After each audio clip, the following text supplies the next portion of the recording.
Welcome to Spore Town News Report on morels and morel mushroom spores with special host morel mushroom expert Spit Trailer.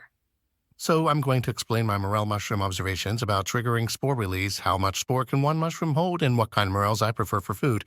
Just a reminder that every wild morel needs to be cooked thoroughly.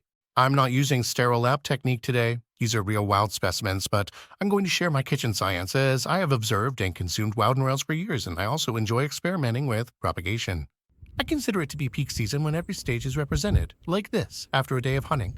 When you see all these different sizes, plus mature ones, it's the best time to hunt.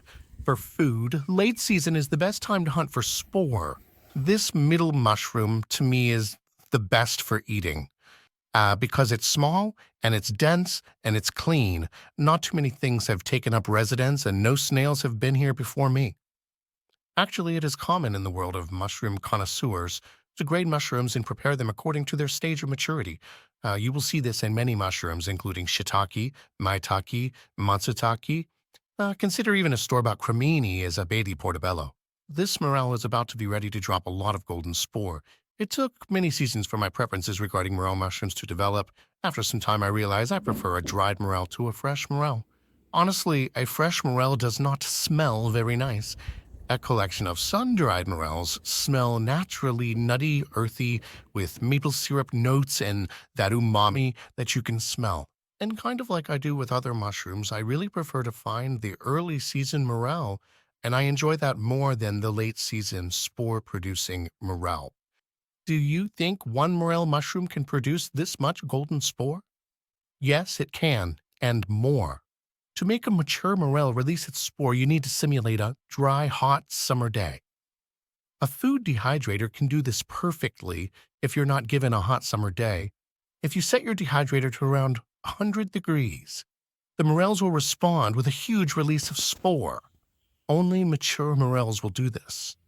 Rather than lose so much spore in the dehydrator, I enclose late-season morels in an organic biodegradable paper. This is also good to spore print a single specimen separate from the bunch. The morels need some airflow, but the spore tends to stick and pile up, which is good. Airflow and high temps, we stop decay and bacteria from proliferating and force the morel to drop spores quickly. Some mycologists suggest that the initial release of spore has more contamination than the latter release of spore, which is more purified. So actually with this method, you can control and capture all these stages by swapping out for fresh paper after 1 hour, 2 hours, and 3 hours. As a test, I let this mushroom give up a spore print for over 12 hours at room temperature, and it gave up no spore. Unfortunately, it also started to decay.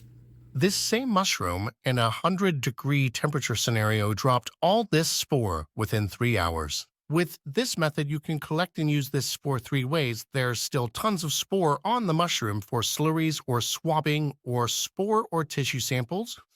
So much spore for collection, and the remaining spore on the biodegradable paper can be planted without harm or as part of a morel cultivation substrate experiment. And morel will kind of look dried like it looked when it was fresh. You'll either see a younger morel with these very defined ridges and grooves, or else a more mature morel might appear a little less grooved and a little more blown out, like this. Well, thank you so much, Spit, and thank you for going over it so quickly. Hey, thanks for having me in. Thanks for watching Spore Town News.